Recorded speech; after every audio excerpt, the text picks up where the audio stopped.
بینەرانی عزیز و خۆشەویست جوانترین و گەرمترین سڵاوێمە بەڕێوەبەرانی تەلەڤیزیۆنی پەرتۆ تەلەڤیزیۆنی حیزبی حکمەتیتان پێشکەش لە خدمەتتانە بۆ پێشکەشکردنی بەرنامەی و هەوتوی تەلەڤیزیۆنی پەرتۆ لەم بەشە لە بەرنامە.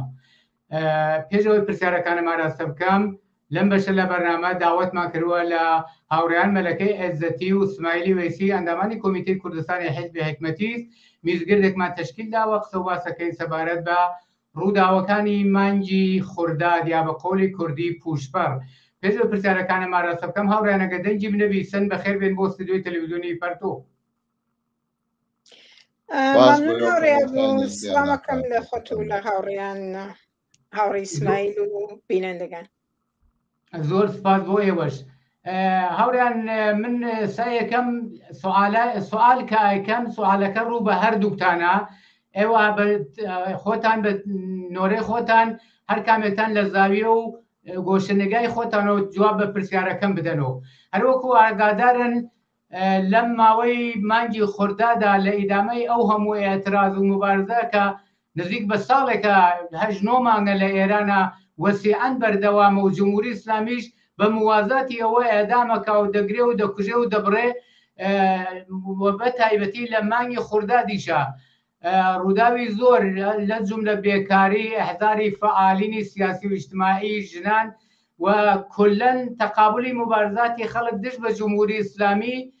بە تۆری ڕۆژمەڕە لە ئیدامەی خۆیان هەر ڕۆژە و هەر ساعتە بەردەوامە. حەزەکەم نەزەری ئێوە ببیسم کە مهمترین ڕووداو کە لە جامعەی کوردستانە لە مانگی خوردادە یا پوشپەر ڕوویدابێ دەسەنێنە سەر کامانە خاڵە نەزەری ئەوە کامانە مهمن. هەر کامێکتان جوابە دەنەوە فەرمونون دواییش ڕفێقی تریش هەر جوابی ئەم پرسیارە هەر بداتەوە.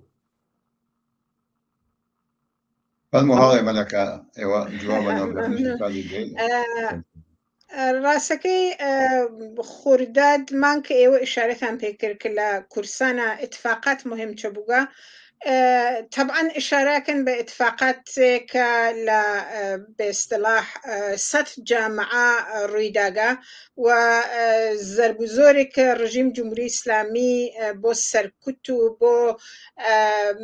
بگیرو ببندو بو باصلاح تأمين وضعية خوي انجامي داغا. طبعا لموسطة مسائل تيشس از جملة وضعية اقتصادي مردم از جملة شرائطك بالناز السختة از جملة بيكاري وهر أفشار أمنيتي قالك هاس لسر فعالين اجتماعي فعالين سياسي فعالين كارجري. طبعا جمهورية إسلامي دورك بدواي اعتراضاتها سرسایکی برپا کرد و وتی عفو خواردگیا خامنه‌ای ظاهرا وتیگیا تعداد زندانی آزاد به و تعداد زندانی آزاد بون هرچند نبدون دردسر و مشکلات منتها دوای او اعتراضات خیابانی بدرجه فروکشی کرد و او شروع به اصطلاح حضور لخیابان نما دەسی کرد دووبارە بە بگیر و ببند. طبعا ئەمە لە کورسانی شا اتفاق کەف لە ئەکسەر شارەکان کورسانە کەسکەلێکە بە ئیستلاح عەفویان خوارد و مجددەن دۆرێتر بازداشت کریان ئیحزار کریان وەسیقەکانیان دووبارە مڵغا بووە و ئەمە شرایطێک بوو کە لە توا شارەکانە بوو و جمهوری اسلامی دورك ترتك وضعية ترى روبرو بو كمسألة جنان ومسألة عدم قبول حجاب إسلامي وإجباري بوكا يسيك للدرد سرقر قوري جمهوري إسلامية على رغم هر زرب وسركوبك هسي جمهوري إسلامي وعوامل أمنيتي وإطلاعاتي والسپاه كل ده مدسكاي سركوب جمهوري إسلامية سي منتا أما بإصلاح دسو پنجنرم كردن تك مسألة حجاب جنانا بوغا بدرد سرك عظيم بو جمهوري إسلامي وحجابك مدعي بو بتمايل خود جنان أما رعاية لي يسبب جريمة وبنازانم زرب وشتم بەستن ئەماکنێکە ژنگەل بێحجابی ڕێگەداگارێتە بەرەو ئەمە دقیقاً باستاوی لە کورسانیشا بوو منتها لە توولەم دۆرە مجموعەی اتفاقات ترکەفت ئەس جملە حزور خانەوادەگەل داغدار لە دیواندەرە لە سنە لە قڕوە لە کامیاران کە جەمە بوونەوە چوون بۆ گۆرسان ئایچی حدودەن 2 هەفتە لەمەوە بەر شاید کەمە فرێتر لە 2 هەفتە لێنا جەمە بوونەوە لەسەر مەزار ژینا لەسەر مەسار مەحسای ئەمینیە کەسێکە یەکێ لە بێسلاح عوامڵێ بوو مەرگژینە کە مەسئلەی خیزش انقلابی لە 1401 بەوجود هاورد ڕژیم ئەمەیە تەحمل نەکرد ئەم جەمەبوونیە تەحمل نەکرد طبعا ئەمە مەرسومە هەم لە کورسانە هەم لە سەراسەر ئێرانە لە خاوەرانە مەجموعەن دایکەکان جەمەوەنەوە لە باقی شارەکان کورسانە لە قڕوا مەسەڵەن مدەتا جەمە بووانەوە بەیەکۆ و ئیسا مەسئلەی مەزار مەحسا مەحەل جەماوەریان بووگە لە ئەقل بۆ ئەوەڵین جار بە دوای ئەو خیزشە ئینقلابیە جەمە بوونەسە لێنا لە توول مەسیر ڕێگا ڕژیم حمڵەی پێیان کرد دەستگیریانەی کرد دایک ڕامین حسین پەنایی لە ناوم دایکەلا بوو مەجموعەی تر لە خانەوادەکان کە دەستگیر بوون مەسئلەی حمڵەی بە کۆساڵان بوو مەسئلەی حمڵە بە کۆڵبەران بوو مەسئلەی بێسڵا متنە تەوافقنامەیەکە کە تەک دەوڵەت عێراق ئیمزا کریاگا بۆ سەرکوب نیروگەل ئۆپۆزیسیۆن لە ئیقلیم کورسانە مەجموعەی ئەمانە بە ئیزافەی بێکاری و فەقر و گرانی و موسیبەتگەل ڕۆژمەڕەکە موجودە لە جامعە ئەمانە مەجموعەی اتفاقاتی بوو کە لە شارەکان لە کل ئێرانە و بخصوص لە شارەکان کورسانە اتفاق کرد حتما هاوڕێ ئیسماعیل تۆزیحات فرەتری هەست لەمە مفصلتر باسیەکە من هەر بەما ئیکتفاکەم زۆر سپاس هاوڕێ ئیسماعیل هەر وەکو مەلەکە تەوزیحیدا ئەگەر تۆش ئیزافەیەک تەرە سەبارەت بەم کولیەتی ئەم ئیتفاقانە کە لە خوردادمانە کەوتووە فەرموو باز بۆیەوە مەلەکەی گیان دەست خۆش بێت بەمە تەفسیری تۆزیحدا من دووسێ نوکتەی ئیزافاکەم لەسەر قضیە یەکێ بەئێسڵا شکنجەکردن و کوتەکاریکردن کارگەرانی کە لە باشماخ دەرگومەیەکی باشماخە بوو کە وێستا دەنگی داوە کە وێستا ئەوامەگەری جمهوری ئیسلامی نیروگە جمهوری ئیسلامی دوای بێتەوە مەربێکە ناکە خەریت کار و بارم گەشتانی گەشتیان کەسیان کوتەکاریکی وەسیڵیان گەشتان چەندین نوکتەی تر کە ئیزافەیەکەم بۆ نکاتەکە وجودی بووگە یەکێ مێسا لەبانا کەسێکە مەسا مەسلەی لە دۆران بکرێشتەوە کەم گەشتانێک پێ بڵێن ناوەکەی وەڵام معاینیە شۆرەتی کە لەم ڕۆژگەرا کردیان نەشاسنا هەفتەیە گذەشتە بریان لە زیندانەدا ئەنفرادیا دایان یاگە با یەکێک لەو مەسایلێک کە مەسەن هین بوو لە تەواوم وەزیەتی وا کە لە ئایچیا لە گۆڕستان ئایچیا کە هاتە بەرەوە خانوادەوە کە بەزا لە لێبوران و قوربە و سنە و دیواندەرەوە کە مەسەن بەرەو مەنتەقبووکان و سەقل و ئەم گەشتانە شومانە قەبلەن بەنا بە وەزیرێت پەرەپێدان بە سنەتێکی هەمبەستێکی ئیجتیماعی بوو کە مەجموعەی لە فعالینە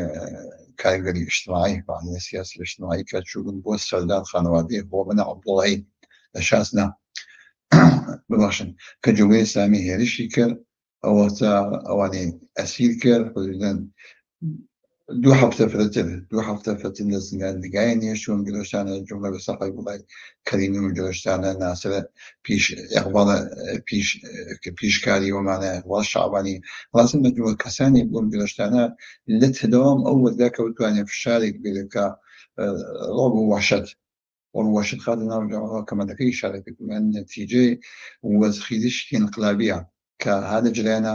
وبإصلاح بشوائع متفاوت جمهورية إسلامية تنها قرار دا وجمهورية إسلامية كعدالة كشتاري ككردي وهلا أو معنا كمثلا زل بنجماني أولا كمثلا تواشاكين بنجماني ولا ميلادية كأخوات بمثلا أخوات داليش كتير تبروا سياسة نقلية سرطاسية يعني إعدام كرجا ودقات مثلا مع المياه صوت شلون كلينك أم سياسة أم أوزاع حوالة أو وزيرة كمسيني كنمونة معينية أو دوا متسبنا دويكا كهيمن المصطفى كدواي در صالة وكدزندان يعني بو كبدين دشاس لا مثلا أعدامك أم فش أمانة أتاني أهم ترين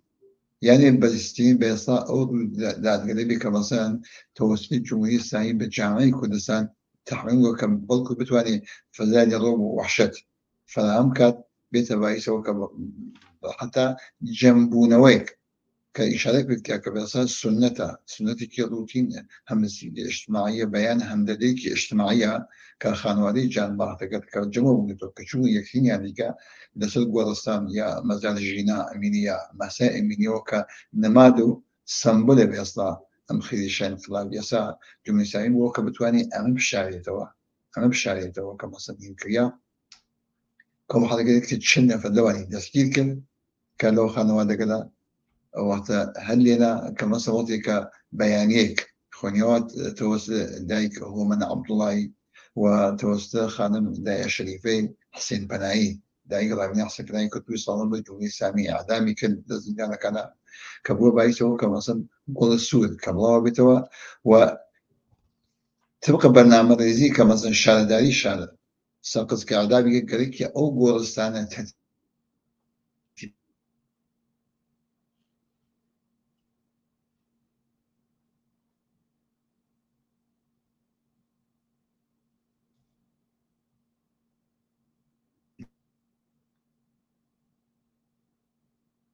بعدەکەی ئەمە ئەم مەجموع مەسائلن و کە مەسەڵ بێت تەواشاکەین کە لەسنەیشا کە پشتیوانی کرد لە مەحەلێکی وسیامەدا مەحەلێکڵا ئەمە ئەو و بێسا کوشتار کۆبەران لە منطقەی مەسەڵ نەوسو هۆلامانە توشتا ئەمانە مەجموع مەسائلێکە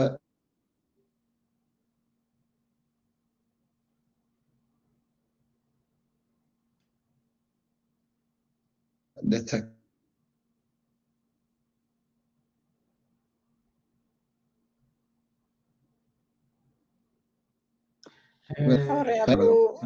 سای هاوڕێ ئیسماعیل نییە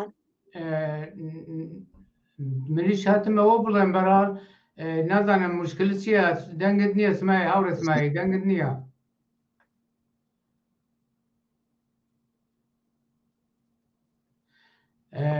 هاوڕێ ئیسماعیل لەگە دەنگی منە بیسی ئەگە دەنگی منە بیستی بزانم میکەکەت کۆنتترۆڵێ بکە من دەچمە لای هاوڕێ مەلەکە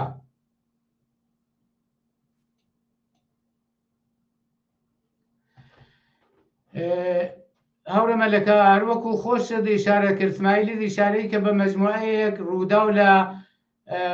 مبارزاتێک کە خەڵک دژ بە جمهوری ئیسلامی لە سەراسەری ئێران و بە تایبەتیتر لە کوردستانە دژ بە جمهوری ئیسلامی دامەی بووە ئیشارەتان کرد بە ئێتراز و ناڕەزایەتی خەڵکی سنە و دێگوڵان و دیواندەرە و بۆکان و سەقد و مانە پرسیارەکەی منەمەدا ئایا ئەم ئێقداماتانە کە کراوە دژ بە جمهوری ئیسلامی و مبارزە و ئێتراز دەکراوە تاو جێگای ئێوە ڕاتان ببێ و نەزەرتان ببێ بەرنامەڕێزی بووە هەدەفمەند بووە ئایا جمهوری ئیسلامی بۆچی ئەوەندە بەم مەسەلەی کۆبوونەوەی خانەوادەی گیان لە دەستجوان حساسیت نیشانەدا بۆچی ئەو لە ئیدامەیەم پرسیارەمە حەزەکەم ئەمە پرسیار بکەم بۆچی ئەم ئێتراز و مبارزەدا مشەخەسەن لە سەقز ئەم ئەتسابە کراو لە ئارامگای ئایچی خەڵک کۆ بوون لەسەر ئارامگای ئارام قەبری ژینا چۆن ئەمە گوستەرشی پەیدا نەکرد وسعەتی پەیدا نەکرد بۆ شارەکانی تری کوردستان بە لە حەزی سیاسی و ئەمە سازماندەیی کرابوو یا نەکرابوو هاوڕێ بوو هەرو جۆرەکە ئیسماعیلیش شارێ کرد هەمبەستگی و لە کناریەکە بووین ئێبراز هەمدەردی دڵداری داینەوەی یەکترین لە ناو خانەوادەگەلێکە کە عەزیزێکیان لە دەسان کولە مەرسوومە ساڵها ئەمە بووگە ساڵها متفاقە کەفکە لە خاوەران و هەرتا قوروە هەرتا باقی گۆڕستانگەلێک کە ئینسانهای ئینقلابی ئینسانهایی کە بدەست جمهوری ئیسلامی ئیعدام کریاگەن ترۆر کریاگەن مردم جەمەونەوە ئیعلام هەمبەستگیەکەن تەک خانەوادەکەیە هاودەردیەکەن و بە نۆعێک ئەم مەسئلە هەرە جۆرەکە ئیسماعیلیش ئشارەی پێکرد بووگە بە ڕەوەندێکی ئیجتماعی بووگە بە پرۆسەیە کە عەلاڕەغمە هەر دەرەجە لە فشار ڕژیم عەلاڕەغمە هەر دەرەجە لە سەرکوت ڕژیم دەستگیری خانەوادەکان عەزیەتکردنیان و هەر کام لەم ئێسڵا سەرکوبگەریگەلە کە ڕژیم مدام وەکو کارێکی سیستماتیک عەلەیه مەردم ئەنجامیا عەلەیه خانەوادەی جانباختەکانیش ئەنجامیات. ئەمە کە لە بۆچە لە جێگەل ترا جەمۆنە بگنەسەوە لە ئایچیە جەمە بگنەسەوە حقیقەتەن من نازانم ئەمە سازمان یافتە نییە من بارها ئیطلاعێکم نییە منتا ئەو نەئەزانم کە ژینا مەحسا بووگە بە نمادێک بۆ وەحشیگەری ڕژیم نمادێ بۆ ئاعترازات مردم و نمادێک کە پایەگەل جمهوری ئیسلامی بۆ سەوەمین و چوارمین جار لە توول ساڵگەلێکا کە فرە فاصلەی نەیە بەیەکەوە 4-5 ساڵە لە فاصلەی 4-5 ساڵە لەرزیاگە بە تەرز فرە عەزیمێک هەرو جۆرە کە متەلعن لە شارەکان ئێرانە لە شارەکان کورسانە مردم هاتنە دەرەوە عەلەی جمهوری ئیسلامی شعاریاندا عەلەی سەرکوب شعاریاندا عەلەی خامنەیی ڕەسمەن شعاریاندا مەرگ بەر خامنەییان وت مەرگ بەر جمهوری ئیسلامیان وت ڕووسەری و حجاب کە نمادە سەرکوب جمهوری ئیسلامیە عەلەی ژنان لەم ئیتفاقاتە ئاگردریا لەم ئیتفاقاتە سەرچۆپی پێکێشیا و لەم ئیتفاقاتە بوو کە مردم کامڵەن ڕوودەڕووی جمهوری ئیسلامی قەراریان گرت. ئەم وەزعیەتە قەتعەن ئایچی ئەم وەزعیەتە قەتعەن لە ئایچیە باستا باتۆ لە جێگەیەکە کە مەحسا لێنا بە خاک سپێریاگە باستا باتۆ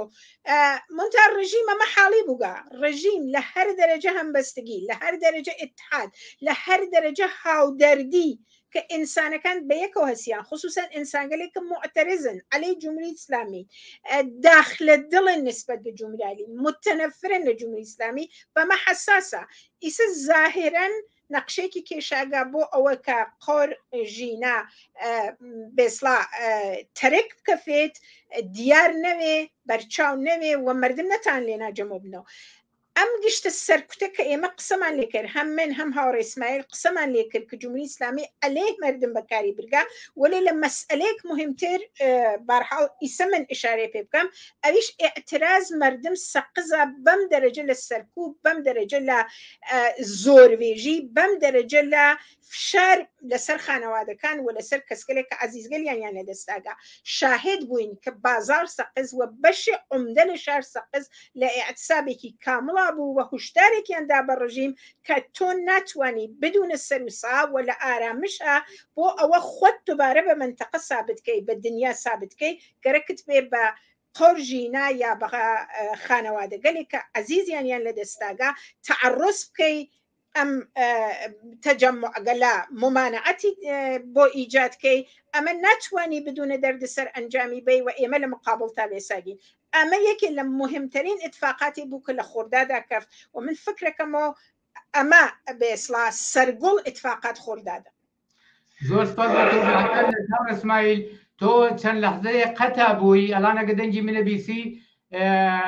پرسیارەکەم ئەوە بوو کە با تۆزی بەوەی هەم تۆ هەم هاوڕێمەلەکە تەوزیحات و نمونەی زۆرتان لە ئێتراز و مبارزە لە سەراسەری کوردستان و لە شارەکانی کوردستان و خانەوادەی گیانبەختوورانە نمونەتان زۆر ئشارە کرد پرسیارەکەی منەوە بوو ئایا ئەم ئێتراز و مبارزە دژ بە جمهوری ئیسلامی تاو جێگای تۆ ئیتلاعات بێ سازمان یافتە و هەدەفمەند بووە و ئایا جمهوری ئیسلامی بۆچی ئەم دەرەجە لە حەساسیەتی مشخصاً بە ئارامستانی ئایچی کە گۆڕی ژینای لێلا نیشانەدا و لە ئیدامەدا بۆچی ئەم ئێتراز و مبارزە کە مشخصاً لە سەقفدا ئەم ئێعتسابە کراوە ئەم چوونە سەر ئەم ئارامگای ئایچی چۆنە گوستەرەشی پەیانە کرد بۆ هەموو شارەکانی کوردستان و موردی پشتیبانی هەموو خەڵکی کوردستان قەراری نەگرت هۆی چی بووە مەسەلە وانە یەک مەسەلەی مشخص بێژێم ئەوە کە ئیشانەمان کرد کە مەزاد ژینا مەسا بۆسەکە ڕەمز وەسە سۆمبۆل هەروواکە مەسەن لە وەرت خاکسپاریەکەیە کە باوکیشی ئیشارە پێ کرد کەوتی کە تۆ ئەی بە ڕەمز وەسە ڕەمز بێسام و بازاتی لە جامعە وجاوز ومليون مسائل أنا كمثلا جمعونه وخانوان بيجي دشون يقعد على وكجمهورية الثانية بتوع واقعية بيجي تجمع لدلوا إبدال وجود اجتماعية بين الجمهوريين وقوي أزاني كبصلاة أو تجمعات حساسية الجمهورية الإسلامية لبا سياسي اجتماعي وبيهز أو عليه الجمهورية الإسلامية أما واقعية دي كده ما بتوع من تعرف المستوى من بعدنا قبل سنة قاعد تعيش كيتوجه ممكن بيت توزيع ده أو كمان سازبان يفتو قبل زمن سازبان يفتو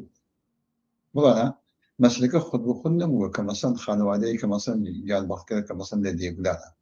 كذا جلنا مخيشين خنابيا كمثلا وكان محشلي هكذا حتى ما ينكا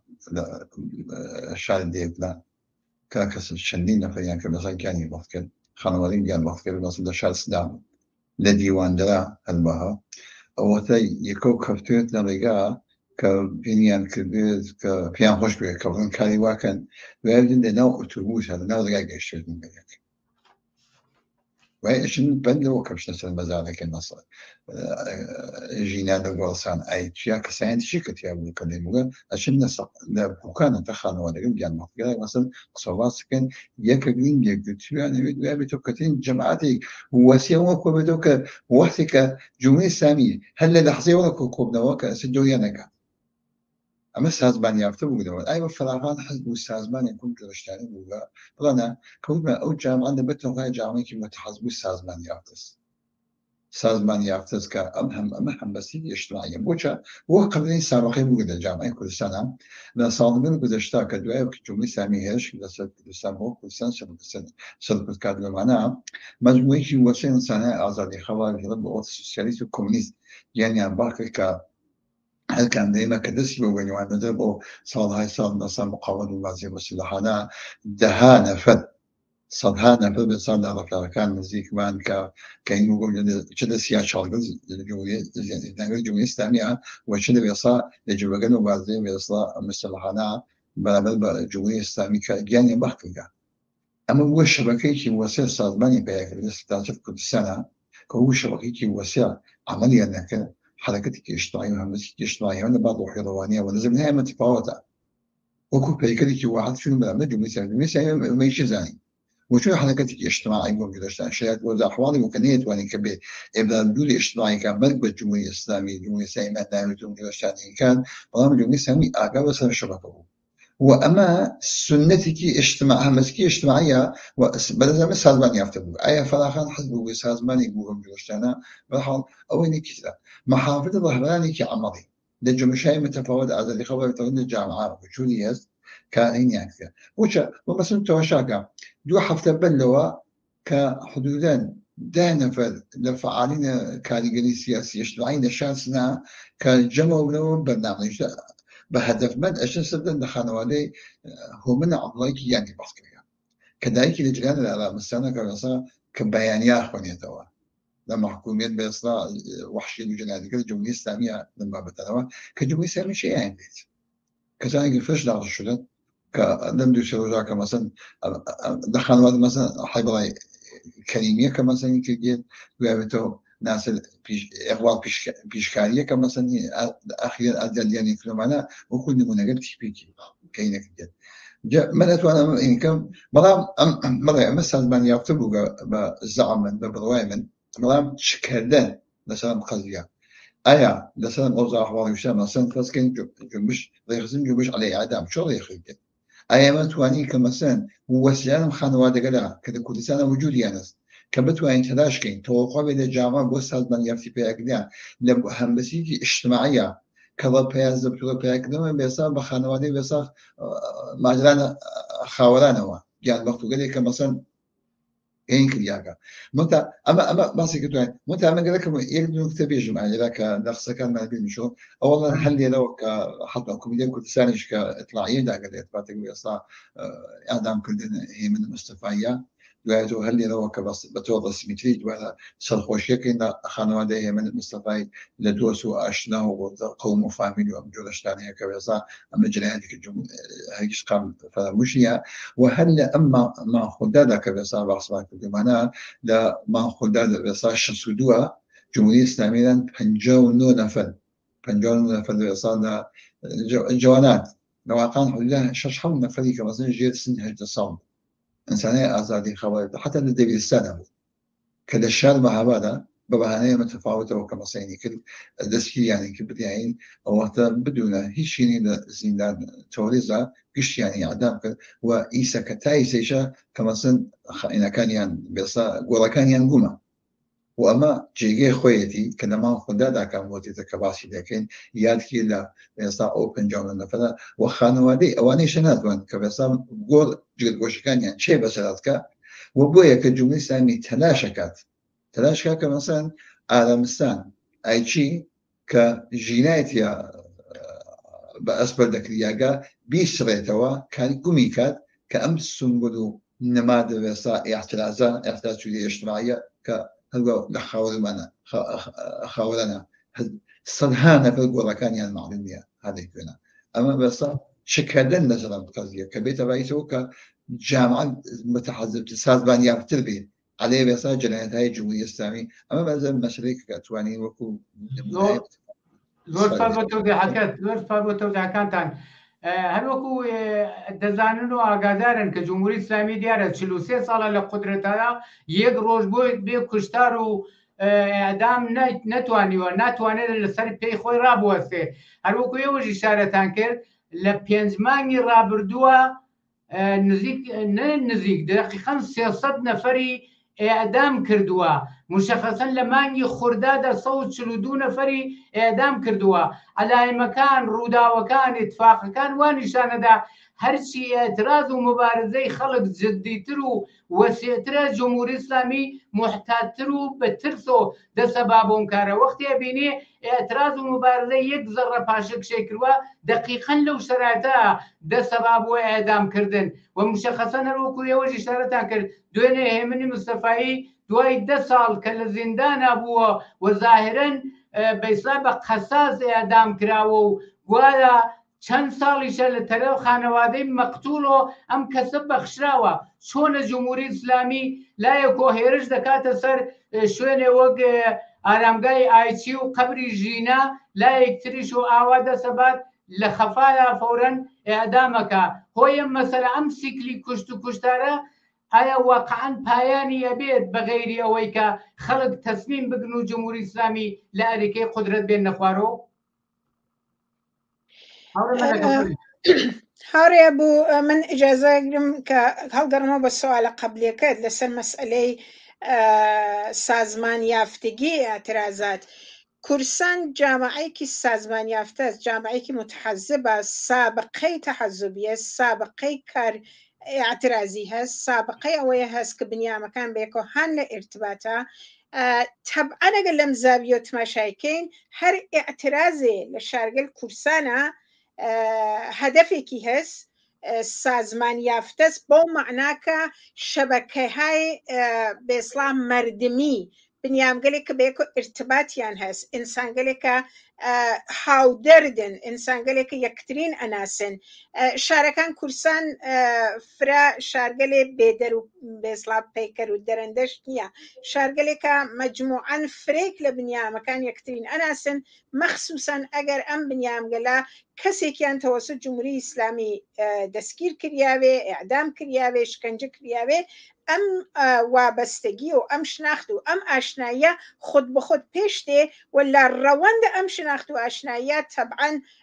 تەماس و ئێرتبات و ئەمانیشە ها بە پشتیەوە دەنێکیجا هیچ ئێعترازێ عەلەیه جمهوری ئیسلامی بەو مەعنا بێسازمان نییە ئەگەر جمهوری ئیسلامی لە سەرکوبە سازمان یافتە عەمەڵەکە مەردمیش لە مقابڵ یان لە ئێعترازەکان یانە سازمان یافتە عەمەڵەکەن منتەها ئەم سازمان یافتگیە ڕەبتێس بە ئەحزاب یا ڕەبتێس بە دارودەسەیەک یا هەر گروه و فڵانێ ئەمە من لەم ڕابتا بوو کەوتم من نازانم وەگەرنە لە ئێرتبات تەک ئەوە کە مردم بێ هەدەف کارێ ناکەن مردم بدونە ئیطلاع بدونە فکرکردنەوە بدونە ئەوەی کە هەرچی جەمبەیانە تماشا کردوێ حتا احتمال دەستگیریان لە بەرپای خۆیان یانە داناوێت دەست بە ئەنجام کارێ نان منتها هەرو جۆرەك خۆتان وتان هەڵگەڕمەوە بە سوالێکی سە مەترەحو کرد بۆچی جمهوری ئیسلامی هەر وەخت ئاعترازاتە خەفەی دەستی باسترەوێ بۆ سەرکوب ئەمە فرە تەبیعیە لە زمانێکە مردم ڕوودەڕووی قەراریان گرگا لە زمانێکە خەشم و عەسەبانیەت مردم مستەقیم ڕوو بە جمهوری ئیسلامی لە خیابانە هاوارە کردێ و ڕەسمەن مردم مرد بە جمهوری ئیسلامی ژن طبعا جمهوری ئیسلامی ئەم شەهامەتە ئەم جورئەتیە نییە کە بێت و ڕوودەڕوو تەکەم مردما دەستپا بە بالاخره کوشت و کوشتارەوە اعتراضات ساکت بوو بە دلیلەوە یا لااقل لە خیابانە ساکت بوو بە دلیلەوە کە فرەتن لە 15,000 نەفەر دەستگیر کردیان 15,000 نەفەر لە نیروی مردمێکە پێشڕەوتەرین و بە ئیستلاح مؤتەرسترین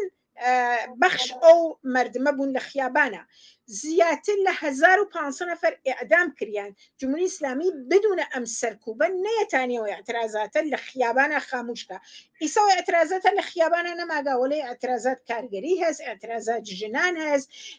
سەردەرگومی جمهوری ئیسلامی لەوەی لە کوێنەوە دەست پێ بکا و لە کوێنەوە خۆی نەجات بە و لە ژێر بار ئەم فشار و ئەم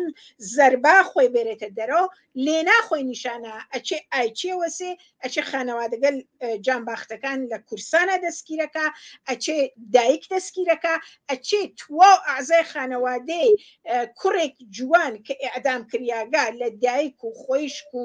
باوە گەورە و دایە گەورە و تا باقیەکەیان دەستگیرەکە و تایسیشە بێ سەروشێن معلوم یان لە کوێنە فعال کارگەری دەستگیرەکە فعال اجتماعی دەستگیرەکە و لەم وەزعیەتە هەست کە هێمن مستەفایش تێرێ ئیعدامیەکە هێمن مستەفایە کە دەسا حکمی کێشاگا پەروەندەکەی پەروەندەی ئیعدامی نەبووگا و ئیسە سازیان کردە کە گویا ئەمە لەسەر قساسەوە ئیعدام کریاگا هیچ کام لەمانە صحەتی نییە كل أم اتفاقاتك أكفي اتفاقاتك وروندك بو أو جامعة السركتك بو أو جامعة بوحشت بإصلاح ترسك بيخاتك جان إنسان كان بوجور جامعة ساكتك بوجور معترضين ساكتك منتهى الجمهورية الإسلامي كوري خونغ بطور واقعي مردمنا تازا قبوله كان الجمهورية الإسلامي السركت نقبوله كان أو درجة لخشونة أو درجة بإصلاح وحشيجري أو دانش وكان دانش كي هنا رمينيني تر حمله پیان کرگا کل ریگان یا نداگه به دانشگاه کل سرکوت بودن هن لجیر زربوک شتوا ولی اجن نه اما نه ایمس بتو به جمهوری اسلامی دانش جمهوری اسلامی اما که ایکا هر او دسوپالی داینگل آخرسا وگرنه او قدرته او بوحته و مثلا بوی جمهوری اسلامی لابتدای حکومتی اول 30 سال دوای او اسم مطلقا شاهد اوانین او سحملاکا بکوسالان او سيجي احزاب اوبوزيسيون لا اقليم كردستان جمعنا وحمله بكولبري كالزندگي لطريق كولبري مصيبة وبدبختية كلا روجانا متوجه أبي تأمينك أما وضعية إمرأة جمهورية إسلامية دور سوال بتوضح كان دور إسماعيل قرتو اللي دامية وسؤالي كردم توضيحات زيادة فرمو من لا تأكيد سكان ملكة كجوابي دعوة شن نقطة تأكيد كم مثلا أو وظيفة مثلا أهمية دم قضية لسه شباب كردك كردناكي كمثلا هندي كمانا وانا یک مسئله جدی و اساسیه او که میش تاکید کنم دوباره دست لو قضیه که رسال جنبشی وسندگونی جمهوری اسلامی که دستی بکرگا حال آرا مادیه واقعیتی است دست الامور و خود جمهوری اسلامی شدن قضیه آگاه مطلعه او تا خارج و مثل که رسال جنبش کرداره ام جنبشه و رسال انسان های محافظه رسال رهبرانی که لنوع جامعه لمحيط كاريزيستا لمحيط آموزشية نوع بيصار جنان إنسان هاي أضرني خبر مثلا نوع إنسان هاي كبيصار حاضنية كان